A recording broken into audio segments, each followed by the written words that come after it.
Come out to the coast. We'll get together, have a few laughs. Next time you have a chance to kill someone, don't hesitate. Thanks for the advice. Just the fly in the ointment, Hans. The monkey in the wrench. How could the same shit happen to the same guy twice? Supposed to stay in your seat until the plane reaches the terminal. No frequent flyer mileage for you. Damn. Weren't you listening? Yeah, I was listening to hear every fucking thing. What the fuck is wrong with you? Well, besides having a bad fucking hangover, for one thing. Yeah, you had to dispatch all units for all the naked people walking around. She just killed a helicopter with a car. How's our bullets?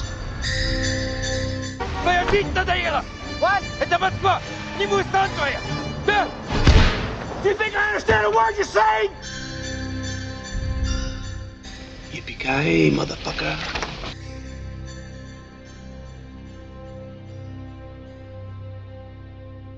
And welcome back to the Film Reel Cast. We are continuing our Die Hard retrospective with the final one, with the 2013 Die Hard, which is A Good Day to Die Hard. Of course, I've got my own very own John McClane here. It's Neil. How are you doing, buddy? I'm very well, mate. I'm actually looking a bit more John McClane, to be fair, because I've got rid of the Opie beard. Oh, no way. And I've shaved my head as well. So I am looking a bit more John McClane, and I'm old. So yippee-ki-yay to that one. Oh, that sounds fantastic. So, I mean, this is the final one we've done, 2013, and it's been an up and down ride with the Die Hard films. And even when this film came out, I was still excited about it because I kind of bought into the Die Hard franchise. He's one of my favorite, along with the Lethal Weapon.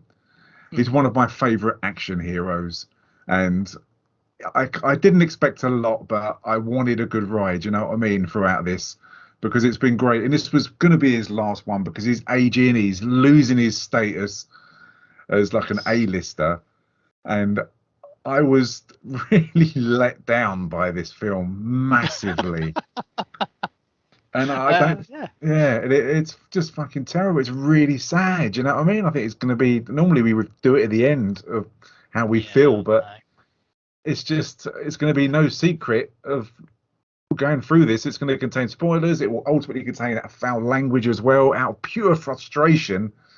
But yeah, it's sad, isn't it? Really, you end it like this. It is sad, and it's another one of those things of taking it too far, isn't it? In the sense of a series, you know, 4 was good, but it had declined massively from the first two, and obviously we have different opinions about the third one. And you sort of think, you know what, you're pretty much done now. You don't need to do any more of these. And then they shoehorned another one in, and it, like you say, it's just really sad that they've had to end a really good franchise on something like this. Yeah, definitely. And it's just tarnished it now. I think that's the problem. Yeah, and I kind of felt, I mean, obviously the cast in this one is just, you got Willis McClane and you got Jai Courtney. Go back to our Terminator retrospective reviews. He's there as well. He plays Jack McClane. They shoehorned Mary Elizabeth Winstead in as Lucy just for a very tiny cameo. And then you get Komarov, who's going to be a baddie in this as well. You've got Alec, who's a henchman. You've got Irina, who plays Komarov's daughter. And then you've got the other baddie as well. It's Yuri Komarov. And then you've got the Russian official, who's Victor, was it Chagrina, something like that, or Chagarin. And they're the kind of the main characters in this. And I kind of felt when I was watching this wasn't, apart from possibly 20-minute scenes, this wasn't a Die Hard film. This didn't have the ingredients you get when you get a Die Hard film. I don't know how you thought. Well, yes, I can't really disagree with you. Do you know what I found this film to be? It was a family forgiveness film. Yeah, that's what it was. One of those stories about daddy and little boy, and it was more about their relationship than anything else. to be honest. The whole nuclear potential war that was going to come from the end of this film if it went the right way was a second story compared to Jack and John. And it was called Jack and John because all they did was call each other Jack and John about 15 times in every fucking scene. Yeah. Which really pissed me off. I have to say, it's just like, we know he's called John and we know he's called Jack. You don't have to say their name every 2 bloody seconds. That's it. You had the trope of, I mean, it's kind of abandonment. We learned that, I mean, Holly McClane, isn't in this again. She's been shoehorned out of it. Oh, yes. And through all of this, really, that kind of Bruce Willis, John McClane, has been a shit husband. He's been a shit dad. And that's the ultimate fact. And he's let people down constantly. And in this, then that's why they ram home the fact that Jack, rather than calls him dad, and you're going to get that tropey moment at some point where throughout, even though it's all of this happens happens overnight, but they shoehorn a relationship into this and it's forced down your throat. And even the sentimental moments you get in this feel there's no feeling in there from Bruce Willis. None at all. From everything he did previously, like Die Hard 2, where that was kind of supposedly a weaker film, there was still feeling in there that he enjoyed being John McClane. But in this one, I don't know whether it feels like it's another film. They wrote the script out and someone got hold of it and thought, you know what, we could make a Die Hard film out of this. Whether John Moore, who was a director, I mean, he's directed nothing. Max Payne, Omen, not great films. Behind Enemy Lines, which is probably one of his better ones. They kind of thought, let's try and add John McClane into this and let's make it a Die Hard film, because the rest of it doesn't feel like a Die Hard film and it suffers massively. Yeah, definitely. And do you know what I have to say, because I was going to say about Bruce Willis's performance in this film, you could have replaced him with a plank of wood in these films. He would have given the same amount of emotion in relation to a lot of it. I don't think he wanted to do this, apart from potentially for the money at the end of it. But there was just it was not believable, was it? His performance. No, and that's what I really do enjoy. And I said last time when we do these franchises, I really, really enjoy going through all of them and just to see, especially when they're kind of smacking the arse out of it and trying to get these films another sequel, and you can see like the interest kind of just going down and down and down. The storyline's getting weaker, and it's a real shame. I mean, it's amazing. It's grossed 304 million worldwide, and the budget was 92 million. It's nuts, that. It's just insane. And I mean, they were at the time of this looking at interviews and not kind of cancelling the idea out of doing another Die Hard film and taking it in another direction. But it's a real shame, because the ingredients you get are just they seem so simple and they're so magical at the same time. And you go on a real big ride with John McClane and all of the over the top plots. And you can forgive him because McClane's there giving it everything. Yeah. And in this, he's not enough on the screen. And when he is on the screen, he's just doesn't give a shit. I'm so glad you noticed that as well, that it does stand out. Oh, it does. It really does. Those touching moments, you'd say with air quotation marks, between him and Jack, and they're trying to... There's just... You look at his face and there's no emotion in it whatsoever, and the lines are delivered, like he's literally just reading it off a script. And I don't know, at no point in this film did you believe that at any point they were or could have been father and son, because there was just no chemistry between them whatsoever. I think it was Bruce Willis trying to be John McClane, still be the badass, but he'd obviously given up by this point. He sort of like, I can't be bothered with this shit anymore. And then you've got Jai Courtney that obviously wants to be the lead of the film, but it felt like it was more of a battle between them as actors rather than actually trying to give us a winning performance.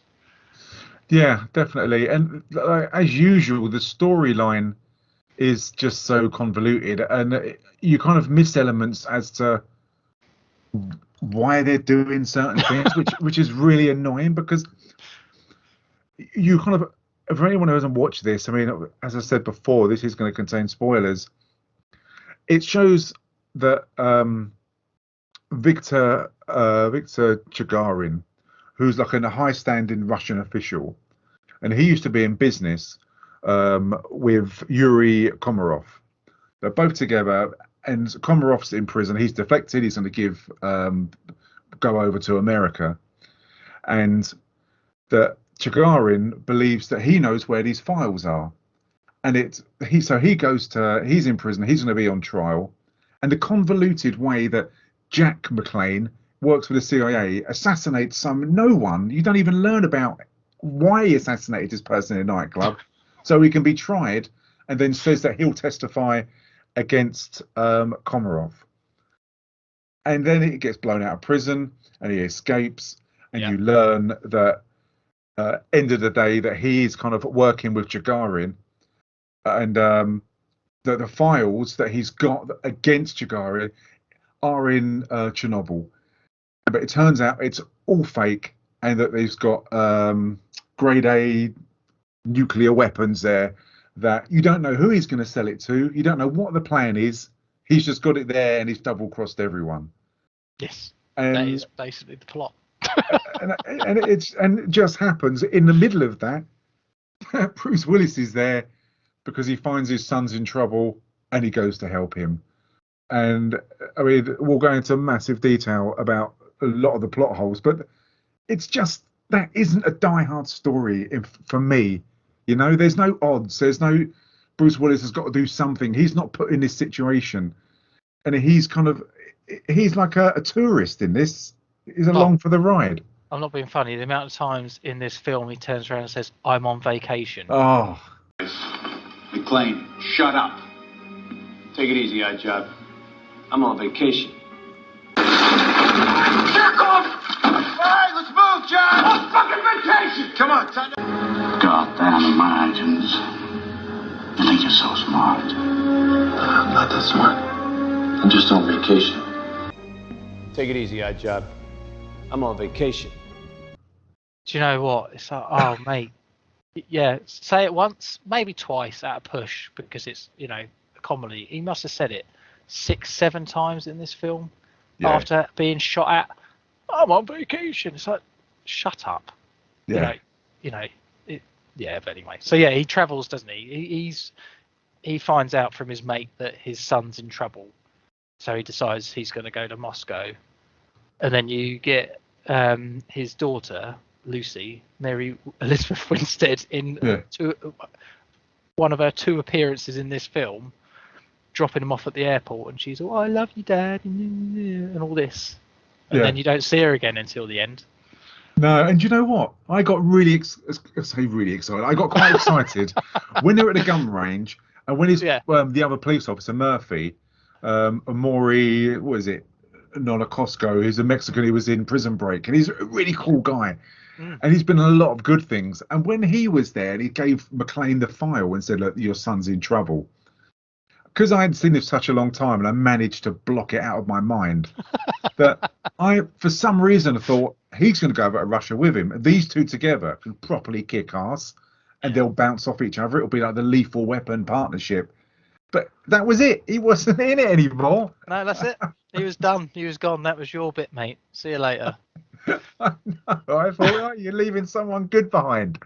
But it's just really sad. And and as you say, you see kind of a back and forth between Komarov and the other guy, the Chigarin, and you learn that they were once allies and now they're enemies, and that Chigarin's got the power, and it's all very kind of tropey and been done numerous times before. Nice. And then it's a shame, because it then flicks to the nightclub of Jack just assassinating someone, and you don't know why. You never find out why. And it's just all because he's going to testify. Surely the CIA can just put him in prison, just plant him somewhere in Russia, that he doesn't need to assassinate this unknown person to get there. It's so convoluted and doesn't make sense.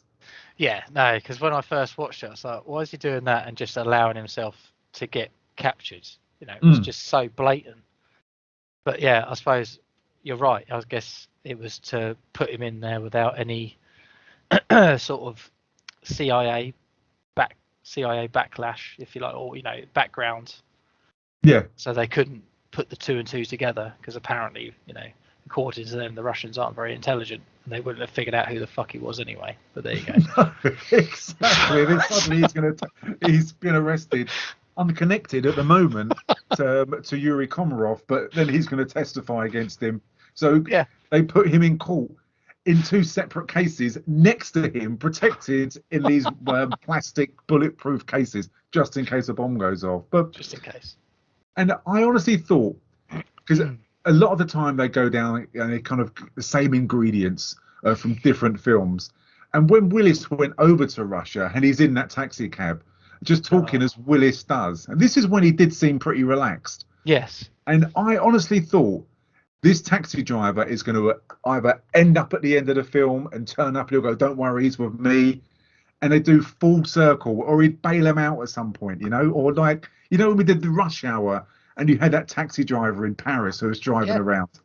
I thought it was going to kind of be like that. But again, between this kind of relationship, there isn't any payoff again. No, sadly not. It was just a weird comedic, if you want to say that, element to the film. But yeah, I was waiting for that as well. I completely agree with that. I was, I wonder when he's going to turn up. Is he going to be the one that drives them to Chernobyl or something like that? Really funny. Like, I'll take you there. I don't care about the danger because you let me sing John McClane, I love you, and all this sort of bullshit. Yeah. Nothing came of it, which was quite. And that's the ingredients of Die Hard, and that's what is missing. These kind of, I know they're tropey, but they're going to happen, and they do happen, and they're good fun, and it's just very easy going in the middle of this mayhem that's happening. And for the fact that it's almost as if John Moore hasn't seen any other Die Hard films, didn't know the ingredients of what makes a Die Hard film, or he just refused to put it in, or it's a case of this wasn't initially a Die Hard film and someone shoehorned it in and just said, "Sod it, let's make this a Die Hard film. Let's put someone in there and make this a Die Hard film," because it starts off okay. I don't mind it. It's very, very convoluted. When they blow the walls off the court, just so, and it looks like Komarov, and obviously it happens that McClane can escape as well, Jack McClane. And you see that it's Gagarin's henchman, and it's Alec who's the main henchman. Help them escape. That it does lead, and it's really good action, and it's a great explosion, and I do like this part. He goes outside, and you've got McClane there, and it's McClane who ruins everything, because Jack escapes with Komarov, like he should do, to help him deflect to America. And because his dad stands in front of him and slows the van down, he misses his pickup point, and it leads to all of this mayhem. So it's not only has he abandoned his son, abandoned his wife, fucks up his daughter's relationship, and he's only mending it now, he ruins his son's mission. He is, but Jack's a fucking idiot, isn't he, in this? I'm not being funny. Yes, he's just driven into his dad, which, funnily enough, so tropey, isn't it, that he manages to be in that particular road at that particular time and everything else. But, he can't get in the van, and he's just sat there going, "Why? What through the glass? What are you doing here?" Yeah. So matey boy runs away, doesn't he? He could have just driven off. He's all about the mission. All he talks about in this film is my mission. Oh my God, and all this. But he could have just driven off. Yeah. He doesn't have any connection with his dad. He doesn't even like his dad at this point in the film. No.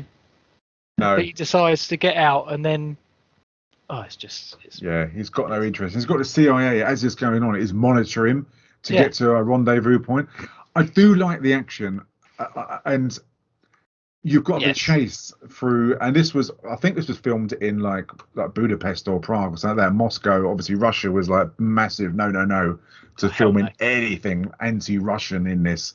Yeah. But it's really, really good when you've got Jack and you've got Komarov in the van together being chased by Alec and all the other henchmen. and it's just smashing the hell out of everything, and you've got the drone flying above, and this is Die Hard to me, you know. Yeah, it does go back to Die Hard, doesn't it? Definitely. The car chase, ridiculous amount of damage stuff comes back, and you are like, oh, this is more Die Hard-ish or esque.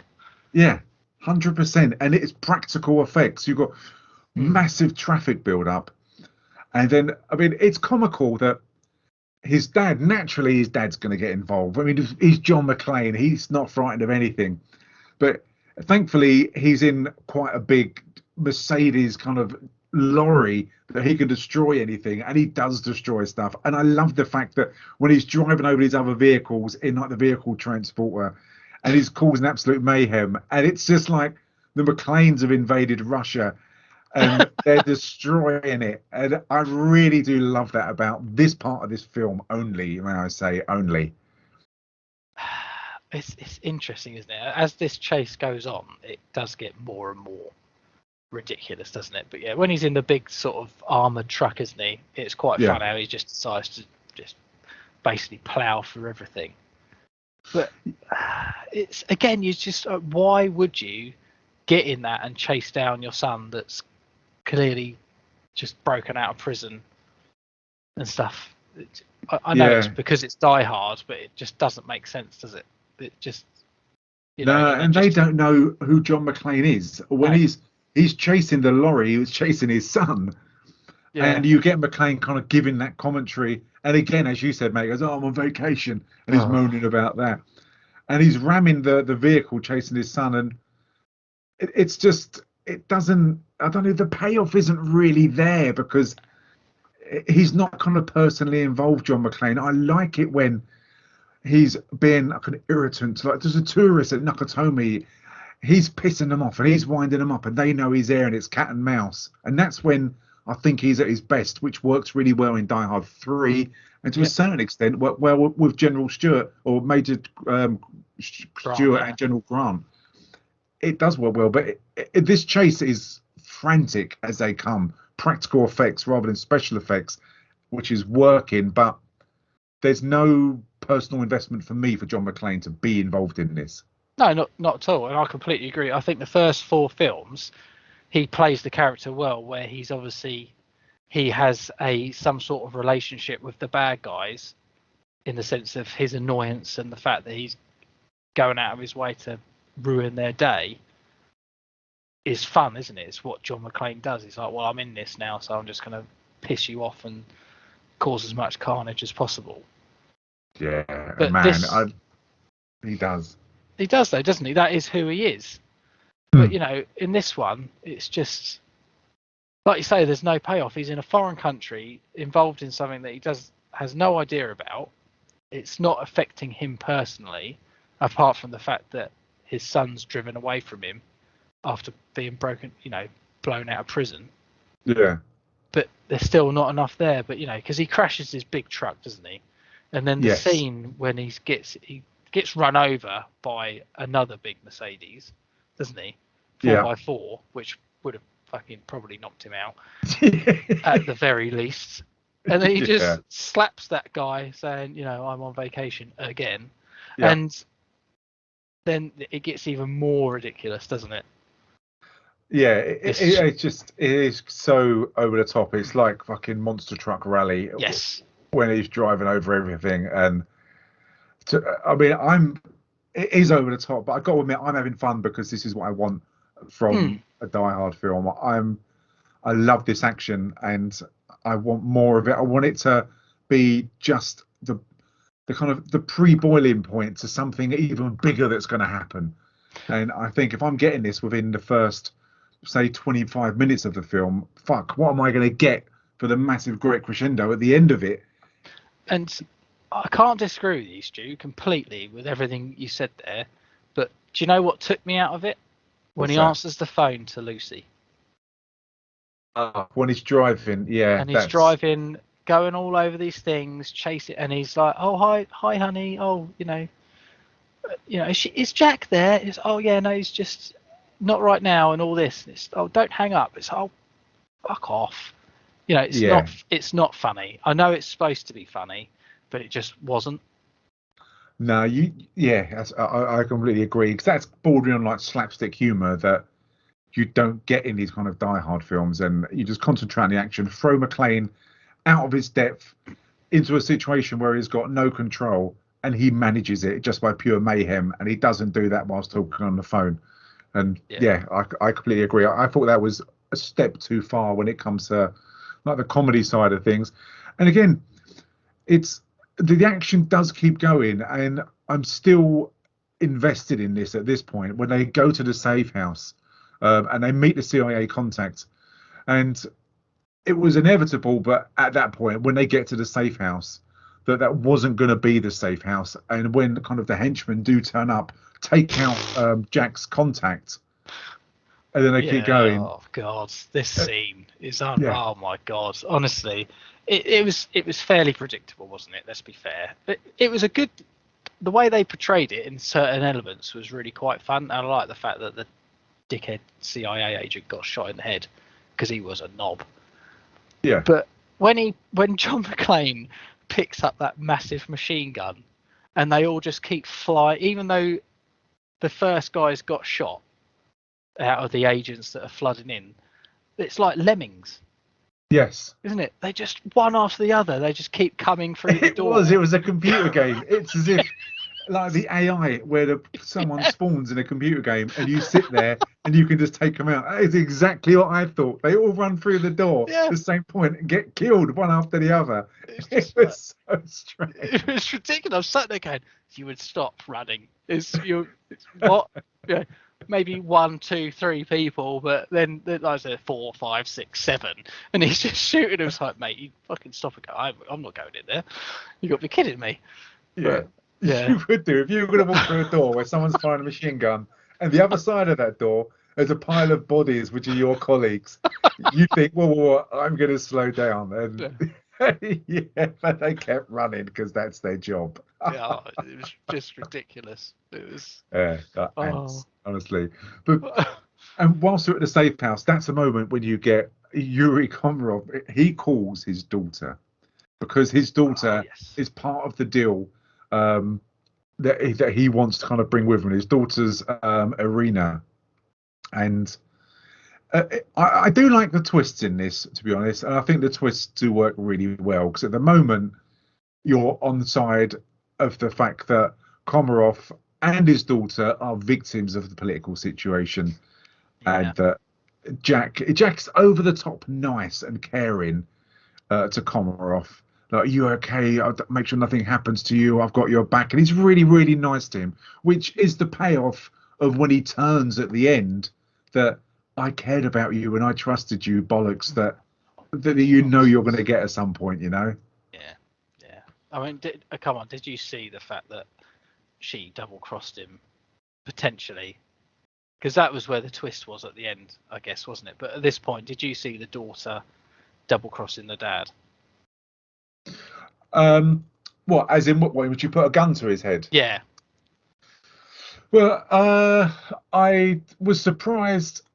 I kind of was a bit confused as to what direction they were going in, because when I first watched this, I always thought he was in on it, and I'm waiting for him to be in on it and do something. And when his daughter did, I kind of thought, well, I'm pretty sure that he's in on it as well. So who's he going to end up double crossing? And it kind of, because it always works out with the Die Hard films. There is a twist ultimately, isn't there? Yeah. And I kind of thought his daughter is a bit disposable, but because of the care that Jack has thrown towards Komarov, that ultimately he's got to be betrayed and let down. But I couldn't see how that would happen. But yeah, it's fair play. It was a good twist, you know. Yeah. I did quite enjoy the fact that they did that. But what I didn't like, and it didn't work at all, and you were saying earlier, mate, about the shoving stuff down your throat. It's like eating a fucking Brussels sprout, which is disgusting. That when they're trying to get to this hotel where this alleged file is meant to be kept. Oh yeah. That Yuri put there fucking donkeys years ago. That's obviously still going to be there. That you get that sentimental moment of when McClane is talking to Yuri, John McClane that is, about just how hard it is bringing up kids. It doesn't work at all. They don't know each other. They've got nothing in common. They wouldn't have that conversation. It's purely for the audience, and it doesn't pay off, mate. I don't think, honestly. No, it doesn't. Of course it doesn't. And the fact that Jack is just around the corner, isn't he, listening to their conversation as well, like, you know, and the old heartstrings of, oh, he does care about me. It wasn't needed, was it? That tropey moment, as you said, when he hid around the corner, and exactly as you think, oh, you can hear it. This isn't a Die Hard film. You don't get this. You don't want it in a Die Hard film. You don't, and that's the whole thing, isn't it? Let's be fair. Number 4, there was elements of this as well, wasn't it? It's just basically number 4's story, in a sense, of Lucy and John McClane, but now it's Jack, and obviously Jack is more of a badass, and he's for the CIA, not just, but, you know, a normal person, if you like. But the whole payoff of that at the end was that he saved her life, and she realised that he does love her and all this sort of stuff. This is just back and forth bollocks all film between these two, and I completely agree, it wasn't necessary, but that's the whole thing, and it's sort of rammed down your throat continuously through this film. And I think you're right, mate. Do you know what? The more I watched it, the more you said it. This feels like this film was written as something completely different, and the studios have basically turned around and said, "We're not making that unless you do something really cool with it, like make it a Die Hard film." So they've then had to go and rewrite it and sort of put Bruce Willis in it and do it that way. Because otherwise, you could have this film with Jai Courtney doing exactly the same thing on his own. Yeah, of course you could. And it wouldn't be a Die Hard film. It's only Die Hard because Willis is helping him. And again, I couldn't understand the fact, and I forgot to mention it earlier, was when Willis found out that his son works for the CIA, which you'd be so proud. I mean, my son's got an apprenticeship as an electrician. I'm over the moon proud for him. He's found out his son is working for the CIA. And all he does is beast him about it. Is put him down about it. Take these. Oh, my Jesus. Are you okay? What? Do you have the file? Aren't you Gary? This is what you've been doing, Jack? Spy shit? This is it. You're a spy. Oh, my God. 007 of Plainfield, New Jersey. Very nice. McClane, shut up. And why would you do that? You'd be so proud of your son, but the shit that he says to him is really, really bad. Well, that's the thing. It's almost like he's jealous of the fact that, obviously, you know, he's done some amazing things, but he's always just been a cop, if you see what I mean, compared to a CIA agent. And it just seems maybe it was a bit of jealousy, or he's too proud to turn around and say that he's proud of him. But again, it just makes him look like a complete dick. Yeah. So there was no payoff for that either, was there? Really? No, not at all. It would have worked better if he would have turned around to him, because you kind of in like that. I don't know, you know, in this country, but in America, I know it's tropey in films, but you get we've got generations of cops in our family and stuff like that, and it would have been nice that, I know it's been done in films, but just in this, that for McClane to say, do you know what? I'm really proud of you. I think it's great what you're doing. Yeah. And take the piss out of him a bit lightheartedly, but it came across that he really resented it and put his son down. It was unnecessary, wasn't it? And it didn't really bring anything at all, other than the fact that he's turned into a really old prick. Yes, as they'd say in Goodfellas, hey, fucko. Yeah, basically. But that's it, isn't it? He's just like, oh, fuck off then, Dad. See you later, mate. Yeah. John, as he calls him throughout the whole film. Exactly. What's with this John stuff?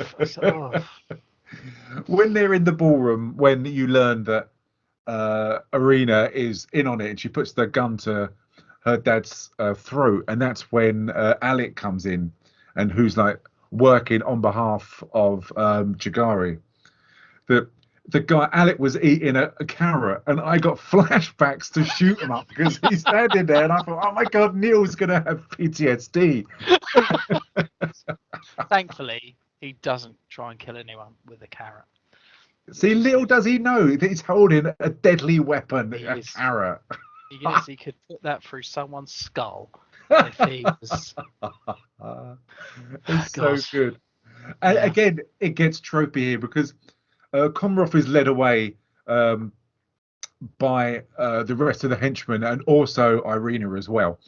So you think he's a prisoner and he's had it, but we'll find out later on. So he's left, and you do get a nice kind of a payoff from watching the previous Die Hard films of when Jack and John are both on the floor tied to the back, and you get that moment just like in the first one when Alan Rickman's there, he's going to shoot him and he starts laughing, and that's when he sees Jack with the knife. And it was a flashback to the first one, but it was a demonstration of how it was done right. First one. How after 5 films they can magically do it so wrong. Oh dear, it's terrible. Isn't it? It's terrible. It is awful. The trope has gone of, if you've got a baddie there, a Russian mobster who's probably killed women, trafficked women, killed children, done all sorts of things. You've got an American who, let's be honest, a lot of the people around the world, the gangsters, would shoot an American in the head straight away for one to be laughing at his face. And then his son starts laughing. You'd put a bullet in one of their heads straight away to show who's boss, wouldn't you? Of course you would, but it is. But it's that same old thing with every film, isn't it? And I suppose we've got to come to expect that this is how it's going to happen. But, you know, you're every time the henchman or the bad guy gets the good guy, they have a 15-minute conversation with them, don't they? And slap them about a bit, when ultimately they're just going to shoot them anyway. Just fucking shoot them. You know, I've said it before and I'll say it again. When they get shot and they're dead, they're not going to remember any of the slapping about and all that sort of stuff. They'll be dead. So just fucking do it in the first place. You know. I know. It's a real fucking, what is it? The man with the golden gun when you got Sean Connery on that table and he tells him the whole plot. Then I'm going to leave you now on your own to die. Yeah. I'm going to kill you with this gas when you're tied to this thing. Rather than just shooting in the fucking head, I'm going to do this really convoluted. It's the trope, isn't it, of all films, though. You very rarely get it where they just turn around and say, "Oh, I've got you, bang, you're dead." Yeah. But but I could. But you're true. It's like, it was a massive callback to the first film and how it was done properly, and then there was this one and. It didn't work at all. But there again, there's not many elements of this film that do work, sadly. No, but I do like the part when the baddies escape. They take Komarov and they've got Irina and they go to a helicopter and they've escaped. And that's when Jack's like, fuck it, I'll just fuck the mission up. They've gone. I've lost my target. And that is it. And you've got this massive helicopter. I can't remember what it is. It's a helicopter. I mean, this is where we need Paul. Yes. Exactly. And I like the part, and obviously it's special effects, but it's a real Matrix callback from this of when the helicopter turns around. And I like the fact that Willis is looking at it as it's circling, and then it faces them, and it's got those massive fucking guns and rockets and everything. I know. And it starts shooting this room up. How they don't die, but I think the special effects are really good. I love the shells falling down on the floor. And I really like this. When they're getting shot, I like the shooting scene. When they decide to escape by jumping out of a window and going down those barrels that they throw like bricks down into skips, that is where it's like, dog shit. This is no way. It doesn't work. It's rubbish. Well, I'm not being funny. They're running away. They're running away, aren't they, from this helicopter? And they decide to jump out of a top floor window without any realization that there's going to be any scaffolding or anything there to fall on. Yeah. You know, and then like you say, they're going to go down this chute. That must be how many meters high? I don't care what's at the bottom of that. You're dead. But that chute, it's not a slide. It's a vertical drop. Exactly. You're literally falling, but just being smashed about in a fucking tube. Yeah. You know, it's I know that they're supposed to have these elements of, oh, you know, my God, it's more than what a normal person can take. But, you know, there are actual physics in the world, and, you know, there's certain elements in this film, isn't it, with car crashes and stuff like that, and, you know, where he drives over the bridge and, you know, that whole massive lorry gets flipped and stuff. I'm not being funny. They all walk out with hardly, you know, a couple of cuts. And it's exactly the same with this, isn't it? They just walk across, like, oh, you got a bit of a bruise on your head. Yeah, I slapped it a bit. Yeah, and for me, it's because they're lacking payoff. When you think in Die Hard 3 with a Vengeance that it's a really enjoyable ride, and it's even though it's frantic, that you've got the chemistry which works so well between Samuel Jackson and Bruce Willis. Yes. And you can even forgive the fact that they just jump off a bridge and they will die and they smash into the iron floor of this boat. Yeah. Because you're having a good time and you're enjoying the ride, and you can forgive things like that. But I think it just highlights that what you can get away with if you've got a good film and if you invest the audience, as to when you don't do that, to when it really punishes you and it really fucks up. But the difference is amazing. And I think it makes me realise just how much I enjoyed, even on several viewings, Die Hard 3, and what you're willing to forgive to kind of to what you're not when you're thinking, I'm invested in this. It's fucking hard work and I'm not being rewarded. Well, that's the thing. And, we, you know, Paul said it. We all, I think a few of us said it on the last one. The fact is you're invested in John McClane, aren't you? You're invested in this character hugely. And that's why you're watching this film to begin with. But the problem is his character in this is so shit, in the sense of he's a dick to his son, even though he's turned up, ruined everything. He's been a dick. All he's doing is moaning about the fact he's on vacation. And you're not enamored with his character anymore. I certainly wasn't. I couldn't give a fuck about him now. Yeah. Because I don't care anymore.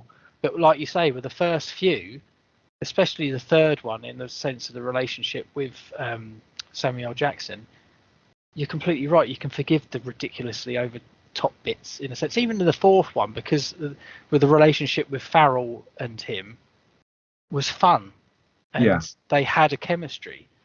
And you was like, oh, fucking hell, that's never going to happen. But you just go along with the ride. But this has fallen off a cliff. Yeah. And you're not really invested in it. And I think you're only really watching, I was only really watching this because we were reviewing it. But it's very much like the fourth one. Unless it was Bruce Willis, you probably wouldn't watch it, would you?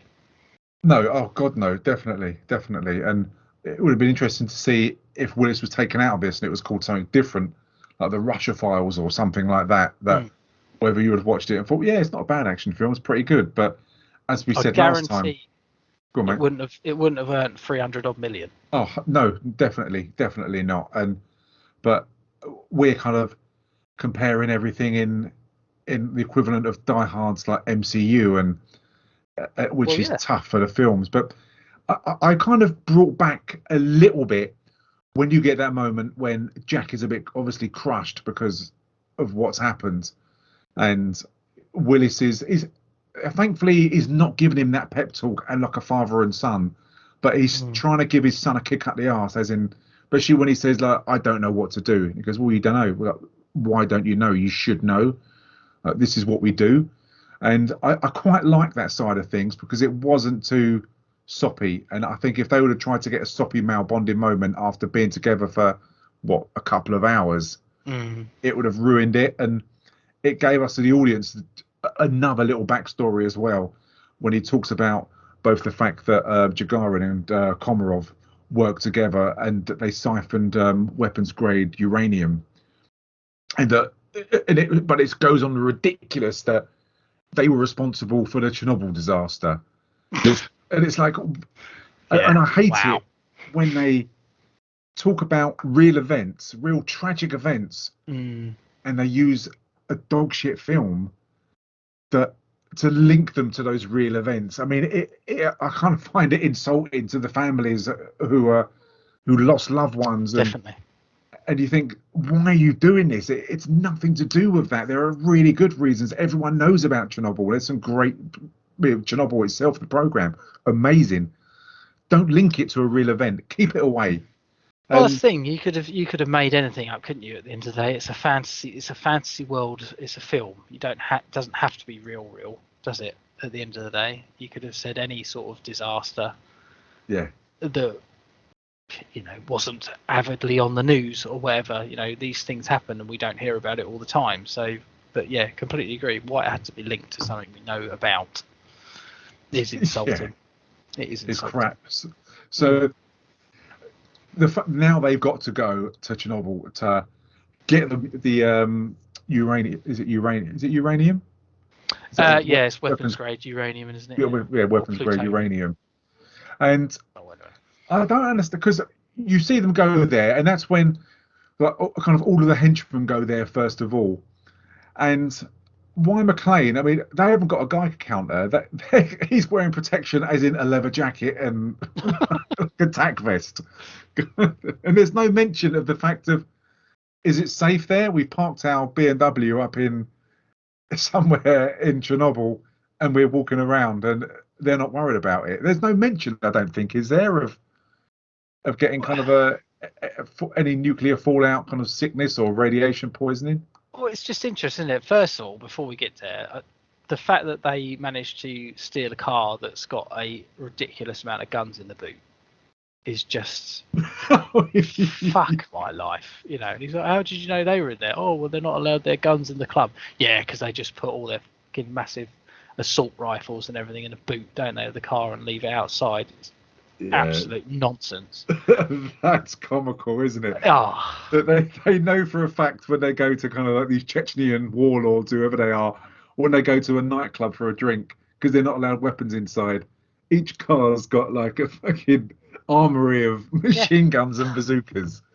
because they wouldn't, considering how high powered these people are, they're not going to leave one of their little minion henchmen near the fucking car to make sure no one steals their guns. It's not contrived at all, is not it? At all, no. I bet that happens every day. It's I've had my fucking Bentley stolen again with all my guns in it. Fuck's sake, I really should learn.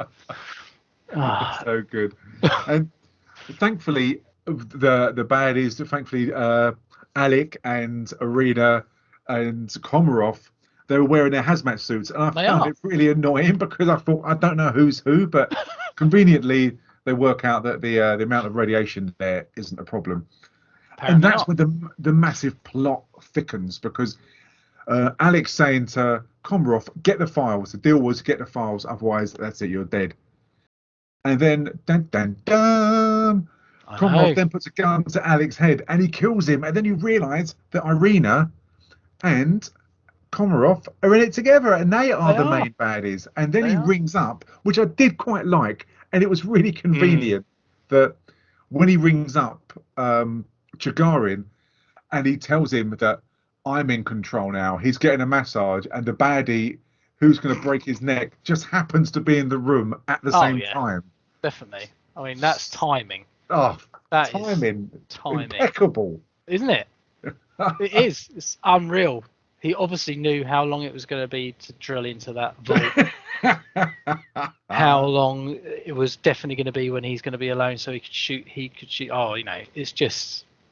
It would have been so good if if Komarov would have been on the phone to him, giving it all of these lines that he's practiced about. Now this will lead to your doom, and you've got Gagarin on the other end going, and what? Yeah. Now this will lead to your doom. Now. Nope, I'm still here. Yeah, is he there yet? No. He's who? Yeah, I'm sat in my toilet, mate. What are you talking about? There's no one here with me. I went for a massage in the end. I stayed at home to watch TV. Oh, right. This is awkward. Oh, well. Could you go to the massage part? Yeah. I'm waiting to kill you there. Yeah. This is really embarrassing. But it's I'll so call you back. Just convenience is bollocks. But so they're going to get all these nuclear weapons out, and again you've got this helicopter, you've got the henchmen, and they've set up a really nice little scene.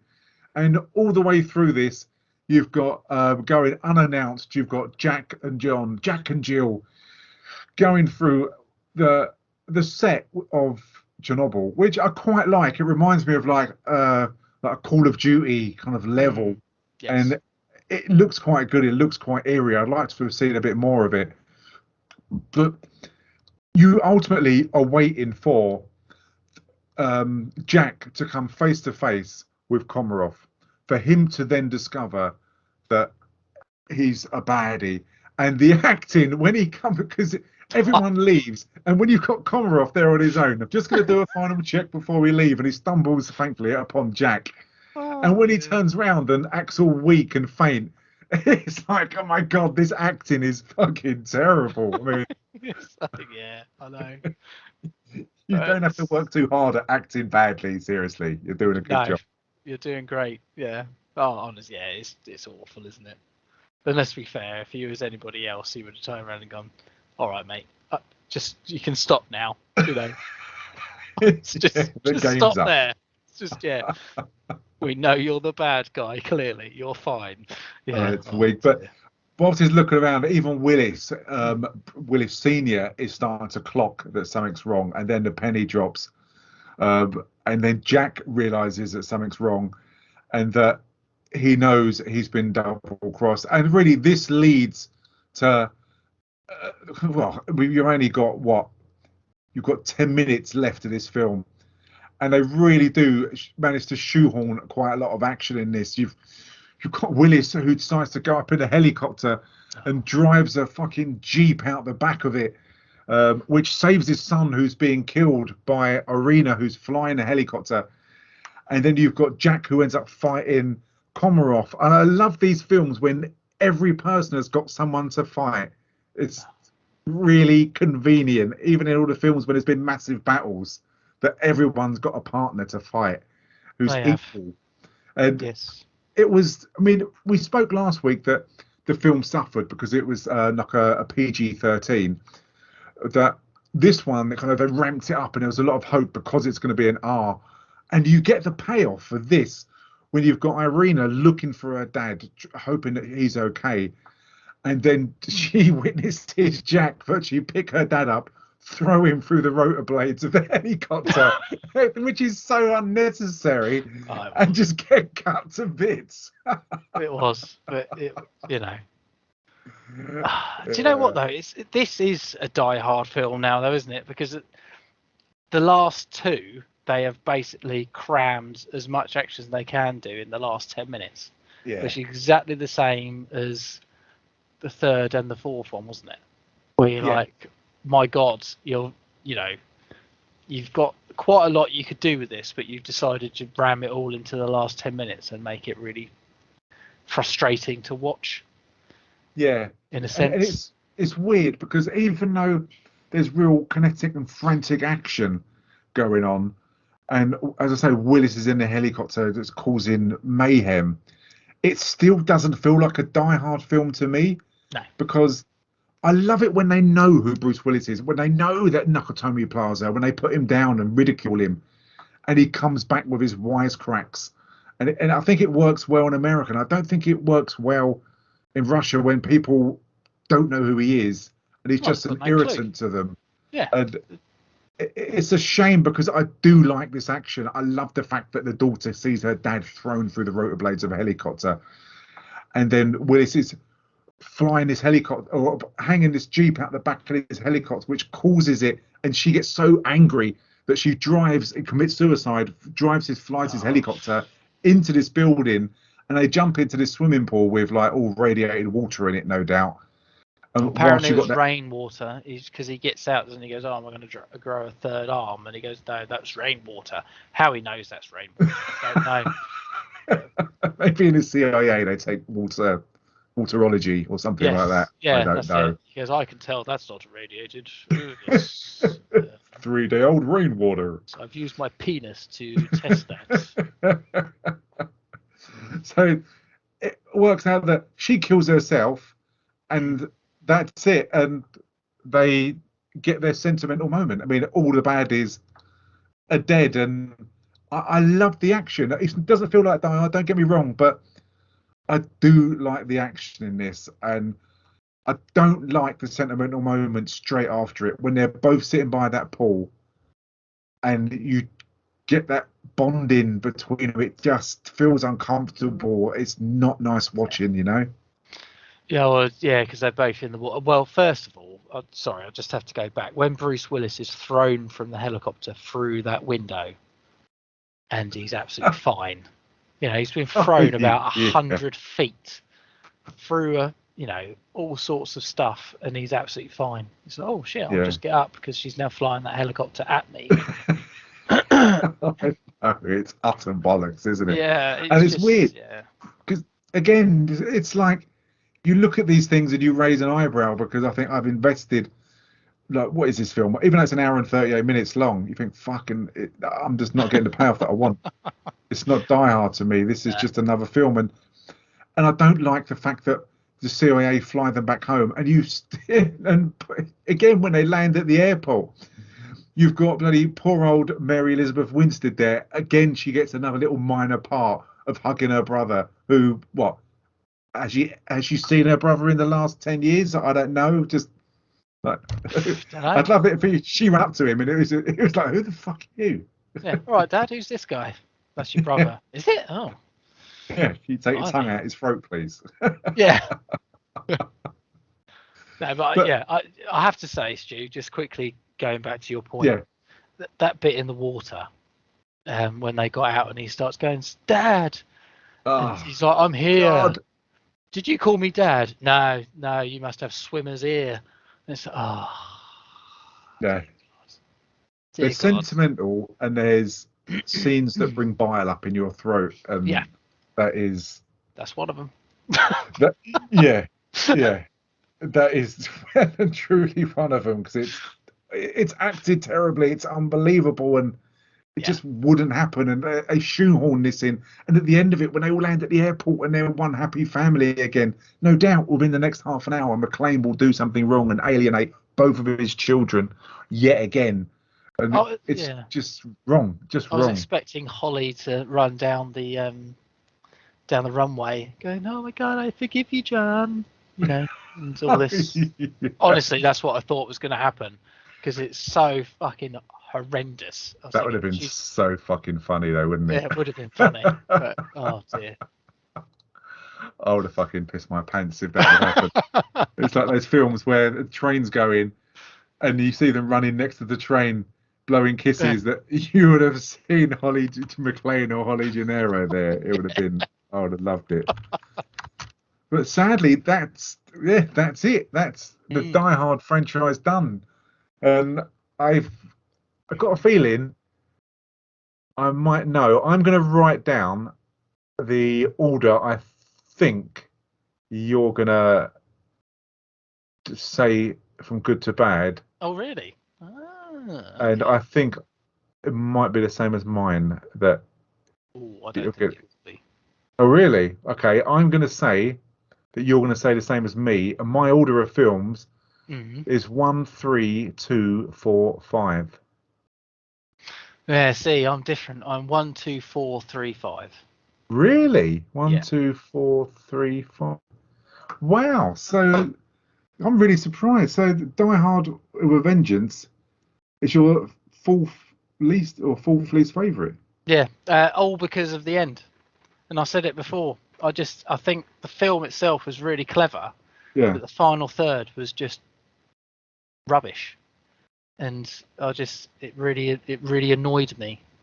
So yeah, I love all the running around and all that sort of stuff, but then the end of it just annoyed me, and I just didn't like it. And I preferred the fourth one to it because I could connect with it a bit more in the sense of the technology, and I found it more entertaining. Yeah. This so one. I've probably got a rough idea, but interesting to get your score of this and your overall thoughts, mate. Well, would I recommend this film? No, I would not recommend this film. It's not a Die Hard film. It's not worth watching at all unless you want to sit through an hour and a half of over-the-top nonsense with no real payoff or storyline that means anything to anybody. So I'll be generous, and I won't. It's better than Shoot 'Em Up because it's got John McClane in it, but that's the only reason it's any better than that film. So I will give it a 1 out of 5. Wow. There's not many good bits in it. I suppose some action scenes are quite good. The first car chase is quite good and enjoyable until the point where he starts driving over everything in that Jeep and he starts talking to his daughter on the phone, trying to pretend everything's normal, which wasn't funny. And yeah, it was just really tropey and pretty pants. So there's no real good bits, or it was all bad, really, apart from that chase. Yeah, I got to admit, I can't really argue with what you're saying. I have to say, it really didn't feel like a Die Hard film, which was really disappointing. And even as an hour and 38 minutes, I watched this, I think, in about 3 parts. Yes. Because I just couldn't get into it. That enjoyment just wasn't there. And I like to watch a film and be rewarded, but when I'm watching an action film, especially if I'm watching like a whole trilogy or a whole universe of films, that I like that little payoff you get, and the payoffs you get here aren't good. And it's just a real shame that it finished on such a sour note. I like the action, the car chase in this I thought was really good. The shoehorn relationship in this wasn't good. I wouldn't recommend this film. And Willis, it felt like he was in it just for the payoff, and definitely it's a shame because he's been so good and he's one of my action heroes and I really like him, but it's a shame. And I'd probably give this I'd probably give it a 1.5, to be honest. That's about it, which is, I never thought I'd do that for a Die Hard film, but it's a real shame, but never mind. I mean, it's not a Die Hard film though, is it? You know, it isn't. It's a film that they've made at the end of a franchise that didn't need to be made, unfortunately. It didn't need to happen. And I looked at the screenwriting. I did try and see about what stages this went through to see if it wasn't a Die Hard film initially, but I couldn't find anything. I just struggled to believe that someone would put their kind of nuts in a vice and chance it that I'm going to make this film and call it a Die Hard film, because it's not. But yeah, never mind. Well, that's what you get sometimes, isn't it? Unfortunately. Exactly. So we're going to keep on the comparisons going. And next week, we're going to take a few weeks, maybe a month, 6 weeks. We're going to look at sci-fi. We haven't done a lot of sci-fi. You can go through, we've got about 160, maybe 170 podcasts, and we've not done that much sci-fi. But we're going to look at Total Recall. We're going to start with the 1990 Total Recall. And then we're going to change, and we're going to review the 2012 Total Recall. Yes. So we'll be maybe referencing, because it's the Paul Verhoeven who did the. Verhoeven? Is it Verhoeven his name? Didn't he do RoboCop as well? I think he did a few things, didn't he? Yeah. So we're on good ground with regards to that, because how positive. He did do RoboCop, didn't he? Yes, because he made it ultra violent and stuff. Exactly. And they were really worried about his direction because he went way over budget, didn't he? I remember watching the documentary on that very good documentary series on Netflix. Yeah. I have to say. Yeah. So he's really got good ground and kind of rooted for sci-fi. And you've got Arnold Schwarzenegger, you've got Sharon Stone, and many others, Michael Ironside as well, if I remember rightly. Legend, yes. And then we're going to skip way ahead where possibly it wasn't needed to the following week to 2012 with Len Wiseman and Colin Farrell, Kate Beckinsale and Bill Nye. Was this film needed? It's strange, before we spoke about this on the pod, what film should we do? What would be kind of really interesting for people to listen to? And you come up with the idea of Total Recall. And when we spoke about the second one, I love the fact that we both watched, we didn't know, we've not spoken about this, but we both watched about 40 minutes and thought, fuck this is fucking terrible. Yeah, I've shot myself in the foot with this, haven't I? This idea of having a look at both of them, but well, we'll maybe it'll be better now we're looking at it with an eye of reviewing it rather than trying to enjoy it. I don't know. We'll see. It's an excuse to watch Kate Beckinsale, who's absolutely perfect. So that will be interesting. But You've got Total Recall, the old one, which is on Amazon Prime, and Total Recall, the new one, is on Netflix. That's right, or is it the other way around? Right. No, that's the right way around. Yeah. Yeah. So watch that, and then we're going to do the old one first. Watch that, and then listen to the podcast to see if you agree with which film is best. If you don't, please contact us at thefilmreelcast@gmail.com as to why we're on Twitter, the Film Reelcast, as to why you think the 2012 film is better. I'd love to find out, but who knows? It'll be interesting because we've said it many times before, and I've just looked. But obviously, the original Total Recall, very much an R-rated film. The newer Total Recall, a 12A. So I think we're going to see some comparisons in relation to that. So, the warning signs are there already. Any film most podcasts we've done, when they've done this, they've not worked out. I can't think of one film that has really, really worked out, that when they've fucked up the rating of the film for audience purposes. And then we've spoken about doing, even though we've reviewed it and it is on our podcast feed already, Carl Urbine's Judge Dredd, you're a massive fan of that, and that's a film that we're going to go back and we're going to look at again and review again. Yes. So that is another film to look out for. And we're going to come up with, each week we'll be updating you with regards to the catalogue of what films we're going to do in the future. As I said, if you're a sci-fi fan, we're going to do plenty of different sci-fi films and just have a chat about them. Hopefully the other guys will be on the podcast as well for their points of view. But that's it. Have you got anything you want to add before we go, mate? No, it's been a pleasure. I've really enjoyed it. I'm pleased that we've finished the Die Hard series off now. I'm a bit die-harded out. Exactly. But it's been a pleasure, and I hope you've all enjoyed our rants, or especially mine. Definitely. It's been really good fun. Thanks, everyone, for listening. We'll be back with Total Recall next week. You take care, guys, and see you soon. Bye-bye. Went sour at the Christmas party, and the terrorists were overzealous, but it was sweet when they killed